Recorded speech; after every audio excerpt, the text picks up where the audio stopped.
Creo que una de las emociones más grandes que el ser humano tiene es cuando llega a ser papá o llega a ser mamá.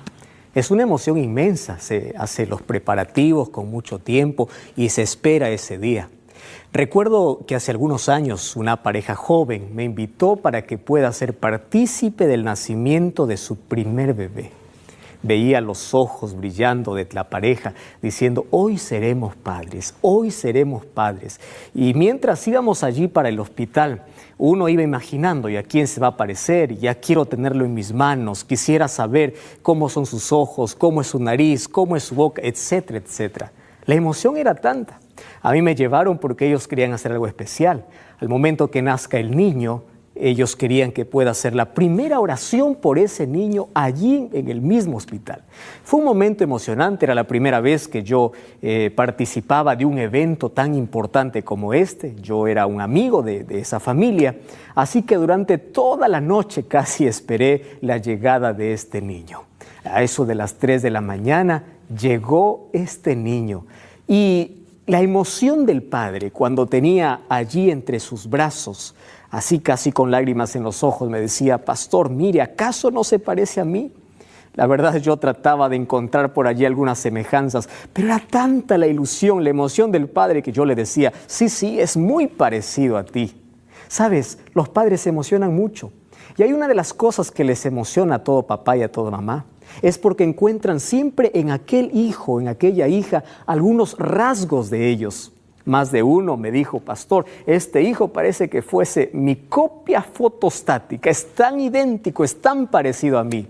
Cuánta alegría hay cuando un niño llega a un hogar. Y así también cuando tú naciste en este mundo, hubo celebración en el cielo. Cada vez que alguien nace, yo imagino la sonrisa allí en el rostro de Dios.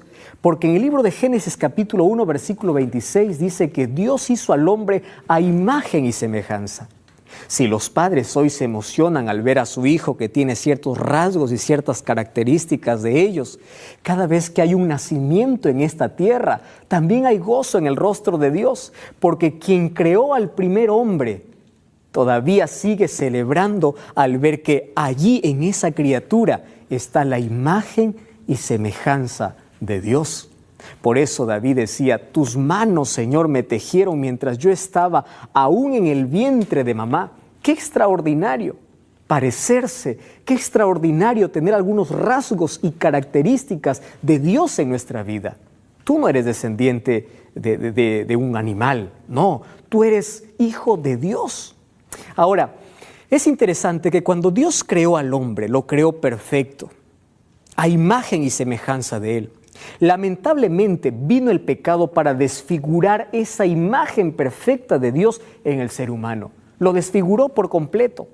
Y sabes, llegó a desfigurarlo tanto que llegó un momento en que Dios decidió destruir a su propia creación.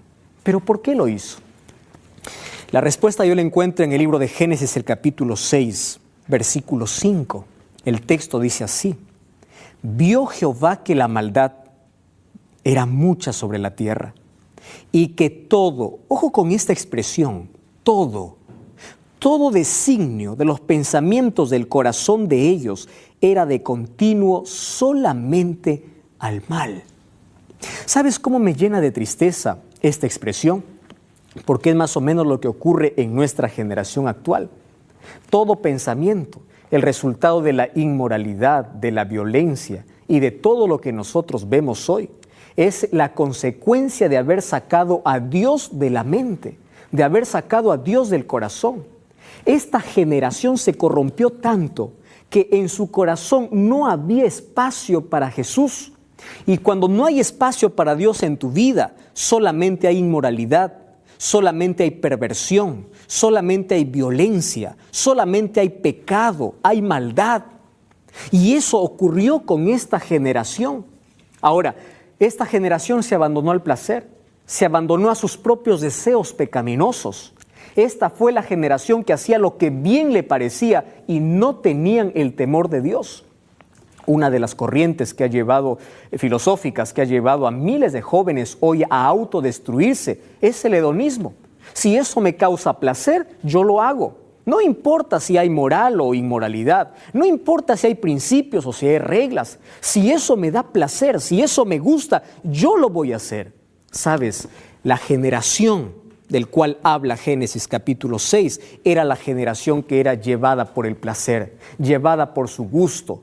Llegó a tal punto que su inmoralidad, su corrupción, su violencia, su maldad, llegó al cielo, que Dios, cuando miró a esta humanidad, dijo: ¿qué cosa ocurrió? Todo designio de sus pensamientos era de continuo solamente al mal. Y uno de los versículos más tristes que yo encuentro después del capítulo 3 de Génesis es aquí el versículo 6 del capítulo 6 de Génesis. Allí dice así: y se arrepintió Jehová de haber hecho al hombre en la tierra, y le dolió en su corazón. Cuando alguien lee este texto, dice: ¿cómo es posible que Dios pudo haberse arrepentido de haber hecho algo? Pero quiero que tú entiendas que esta expresión, arrepentirse, es causar un dolor profundo en el corazón. Porque Dios creó para que el ser humano pueda vivir en una relación con Él.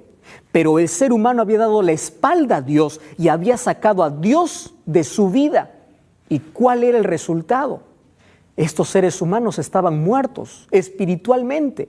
Solamente caminaban, pero interiormente estaban vacíos y muertos. Y en su desesperación por querer vida, iban tras el alcohol, tras el placer, tras la prostitución, tras la inmoralidad, tras el sexo desenfrenado, con el afán de llenar el vacío de su corazón. Es decir, eran personas muertos en vida. Entonces, cuando Dios miró la humanidad, dijo: yo no voy a permitir que esto pueda continuar. Vamos a parar un poco aquí. ¿Y sabes por qué lo hizo? Lo hizo por amor. ¿Te imaginas tú qué hubiese acontecido si Dios hubiese permitido que la maldad que había llegado a su colmo en ese momento hubiese avanzado hasta nuestros días? Ya no habría reglas, no habría principios, no habría nada. Los seres humanos se mataran libremente el uno al otro. ¿Te imaginas si ahora vivimos la inmoralidad más desenfrenada de todos los tiempos? Si hoy vivimos gente que vive sin principios, sin reglas, que quiere sacar a Dios de su vida, ¿te imaginas si Dios no hubiese parado en ese momento la humanidad para decir: hasta acá nada más llegó? Y Dios lo hizo por amor.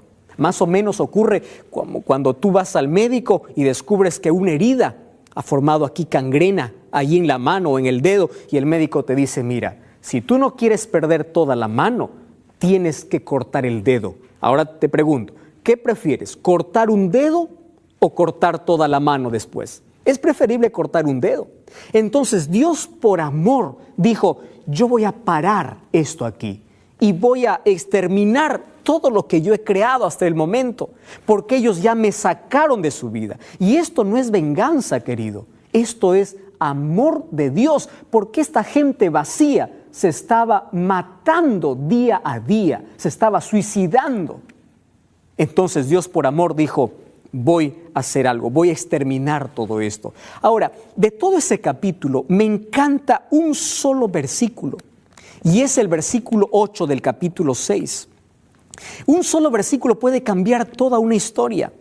Cuando vio de que todo estaba torcido, había una línea derecha. Y el versículo 8 dice: pero Noé, me encanta este texto, encontró gracia ante los ojos de Jehová.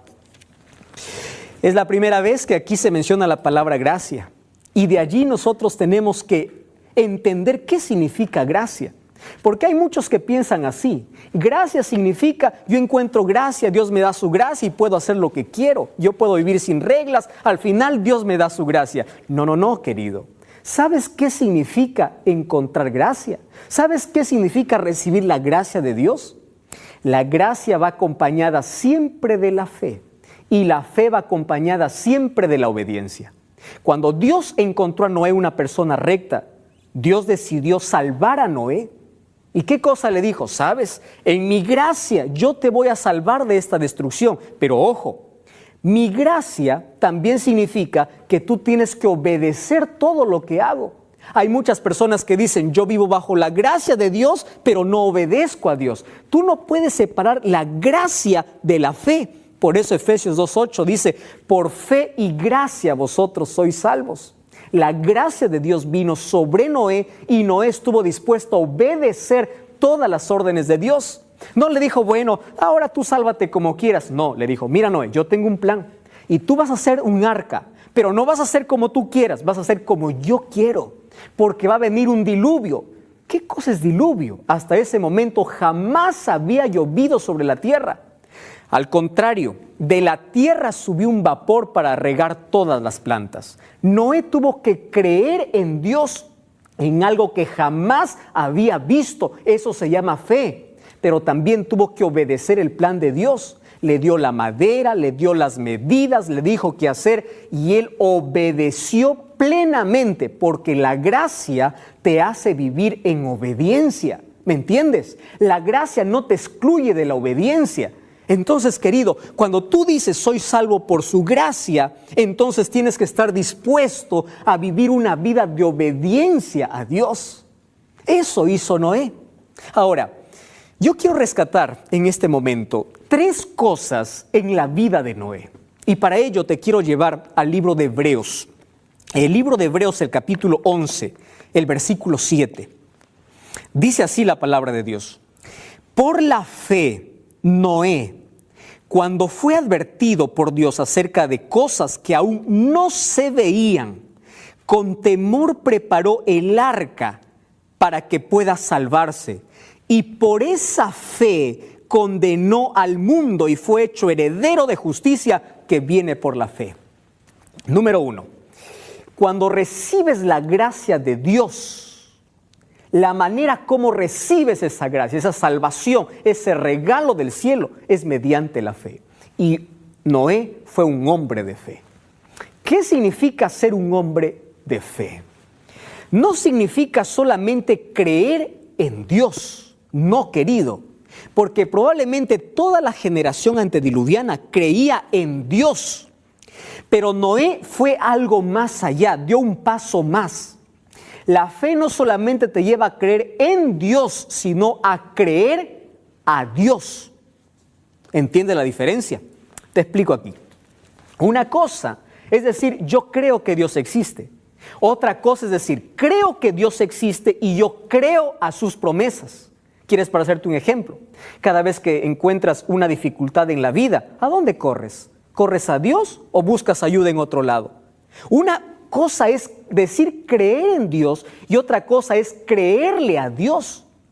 Tú sabes qué significó para Noé. En un momento cuando Dios le explicó, la tierra va a ser destruida con agua. ¿Y cómo es eso, Señor? Voy a abrir agua o voy a abrir las cataratas de los cielos y va a llover. ¿Qué cosa es lluvia? Significa que agua va a caer del cielo. Eso nunca había visto. Noé no solamente creyó en Dios, sino le creyó a Dios un fenómeno que jamás había ocurrido, algo que la ciencia nunca había aprobado, algo que los científicos de la época se burlarían si es que hubiesen escuchado una cosa así. Yo encuentro hoy mucha gente discutiendo a Dios, encuentro mucha gente queriendo ser más sabia que Dios, encontrando que Dios le dice, este es el camino, este es el día a guardar, este es el alimento a comer, esto es lo que debes hacer. Y gente diciendo, no, Señor, eso es para otro lado, yo voy a seguir mi camino. Querido, tú no solo debes creer en Dios, debes creerle a Dios. Si Dios te dice, esto comes, eso debes comer, no tienes que discutirle. ¿Me entiendes? A Dios no se discute, a Dios se obedece. Aunque parezca ilógico, aunque parezca irrazonable, no existe lógica para la obediencia. Eso es lo maravilloso de Noé. Noé le creyó a Dios. Y ahí en el libro de Hebreos, el capítulo 11, encuentro una galería de hombres y mujeres que no solamente creyeron en Dios, sino le creyeron a Dios, se aferraron a sus promesas. Y aunque en su razón no entendían por qué Dios les ordenaba, ellos obedecieron. Y eso es tu parte. Obedece lo que Dios te dice, porque su gracia te capacita para que tú vivas en obediencia a Dios. Número 2. Una de las cosas lindas que yo encuentro aquí en el libro de Génesis es lo siguiente. En el versículo 14 dice así: hazte un arca de madera de gofer. Es decir, Dios le explica hasta de qué madera. No es la madera que tú quieres, lo que yo te voy a pedir. Ahora, allí le da las indicaciones y en el versículo 22 dice así: Y así lo hizo Noé. Hizo conforme a todo lo que Dios le mandó. ¿Sabes cómo me encanta a mí esta expresión? Noé no dijo, a ver, yo voy a pensar qué cosa voy a obedecer de Dios y qué cosa no voy a obedecer de Dios. No dijo, bueno, Señor, esto no me conviene, esto sí. No, obedeció todo. ¿Entiendes ahora la clave? ¿Entiendes qué cosa es vivir en gracia? ¿Entiendes qué cosa es recibir la gracia? Él trabajó. Ahora, su fe lo pone en acción. Porque no solamente decir, Señor, yo creo, es verdad, tu palabra dice, pero yo hago otra cosa. No, era coherente entre lo que creía y entre lo que hacía. Señor, tú me ordenas, yo lo hago. Tú me dices, yo lo hago. Y aunque mi razón no entienda, yo voy a obedecer porque tú eres mi Dios. Eso hizo Noé. Ahora, número 1, era un hombre de fe. Número 2, era un hombre de trabajo. Es decir, su fe lo trasladó a la acción. Yo imagino la primera vez que él recibió esta indicación, reunió a todos los moradores, dijo, señores, va a haber un diluvio. También imagino que al principio muchos se unieron para este grande proyecto, pero a medida que pasaba el tiempo y veían que nunca caía una gota del cielo, algunos empezaron a desanimar, algunos abandonaron el trabajo y empezaron a burlarse de Noé. Número 3, la tercera característica de Noé es que él no se desanimó. Él perseveró. ¿Sabes cuántos años duró esta construcción? 120 años. ¿Tú te aferrarías a una promesa 120 años, aun cuando tus ojos no vean una sola gota caer del cielo? Eso es creer en Dios. Eso es aferrarse a que Dios cumplirá sus promesas. La gente a Noé lo llamó loco. La gente lo llamó brujo, la gente lo llamó a Noé ignorante, y a pesar de la oposición, a pesar de las burlas, a pesar de que todo el mundo estaba en su contra, él siguió obedeciendo a Dios. Cada vez que había un martillazo construyendo el arca, era una amonestación, vengan, va a haber un diluvio, va a haber un diluvio, hasta que un día el arca se terminó. Y cuando se terminó el arca, Dios le dice a Noé, entra al arca tú y toda tu familia. Señor, tremenda embarcación, tremenda casa, solamente para mí y mi familia. No, espera. Y tú sabes lo que aconteció. Animales empezaron a venir, porque los animales obedecieron incluso la voz de Dios y los seres humanos no. Y empezaron a entrar en el arca. Y cuando estos animales entraban en el arca, imagino la burla de la gente. Noé, tú eres brujo, ¿qué estás haciendo? Finalmente entró Noé y toda su familia. Y cuando estaban adentro, tampoco llovió. Pasaron unos días. ¿Sabes hasta cuándo? Hasta cuando la puerta se cerró. Y cuando la puerta se cerró, no lo cerró Noé. Dios mismo cerró esa puerta. En el cielo apareció la primera nube oscura. Toda la gente temblaba de miedo. Algunos se imaginó tocando la puerta del arca diciendo, Noé, yo trabajé, déjame entrar. Era demasiado tarde. 120 años habían desperdiciado la gracia de Dios. Habían recibido la amonestación de Dios, pero ellos rechazaron esa gracia y ahora la puerta estaba cerrada. Ahora, esa arca hoy representa a Jesús. Jesús es el único medio de salvación. Esa arca tenía una sola puerta y hoy también tienes una sola puerta para salvarte. Jesús dijo, yo soy la puerta. Jesús dijo, yo soy el camino. Hoy Jesús es esa arca. Y sabes, un día, así como se cerró el arca y solamente se salvaron los que estaban dentro del arca, un día también la gracia de Dios se cerrará. Por eso hoy es el momento de entregar el corazón a Jesús. Sabes, nosotros vivimos en la misma situación que vivió Noé. La misma inmoralidad, la misma violencia, el mismo mundo que vivió Noé, hoy lo vivimos en la actualidad. Hoy la gente ya no quiere creer ni a Dios ni creerle a Dios. Hoy la gente ya se burla diciendo, ¿cuándo va a venir Jesús? Más o menos como en los días de Noé. Cuando tú lees Mateo 27, tú vas a encontrar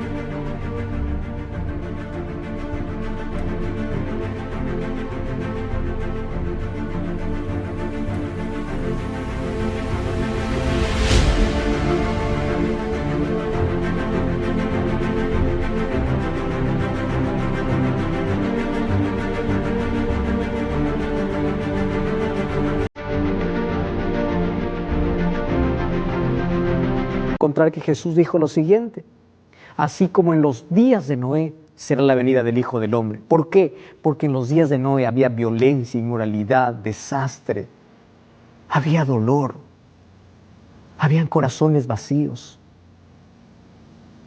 Estaba la misma realidad que hoy vivimos en la actualidad. Pero gracias a Dios que hoy todavía la puerta está abierta. Y sabes, esta vez Dios ya no castigará al mundo con agua, sino será con fuego y azufre. Y solamente se salvarán aquellos que hayan entrado por la puerta, y esa puerta es Jesús. Todo lo que hoy vemos, los grandes cerros, las grandes montañas, son la evidencia de que existió un diluvio universal, que le dolió tanto en el corazón de Dios, pero lo hizo por amor. Y muy pronto Jesús regresa para poner fin una vez más a la historia del pecado. ¿Sabes por qué? Porque la maldad ya está llegando a su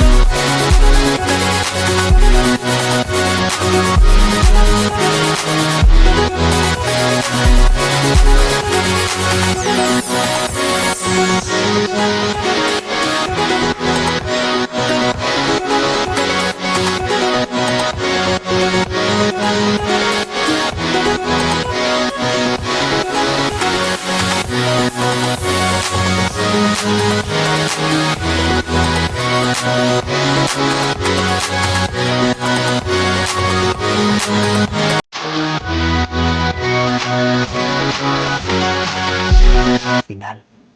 Yo te invito entonces hoy para que puedas entrar por esa puerta, para que puedas entrar al arca, que es tu único refugio. Esa arca y esa puerta es Jesús. ¿Quieres orar conmigo? Querido Dios, gracias por tu palabra. Gracias porque hoy me invitas a tener salvación. Y hoy por tu gracia tú quieres salvarme. Permíteme obedecerte así como te obedeció Noé, seguir las instrucciones de tu palabra. Y hoy quiero aceptar a Jesús en mi corazón. Dame esa fe, esa seguridad, esa firmeza. Ayúdame a aferrarme de tus promesas porque sé que son reales. Toma mi vida, te entrego mi corazón en el nombre de Jesús. Amén. Gracias por acompañarme en este programa. Recuerda que la verdad te da libertad y te prepara para la eternidad.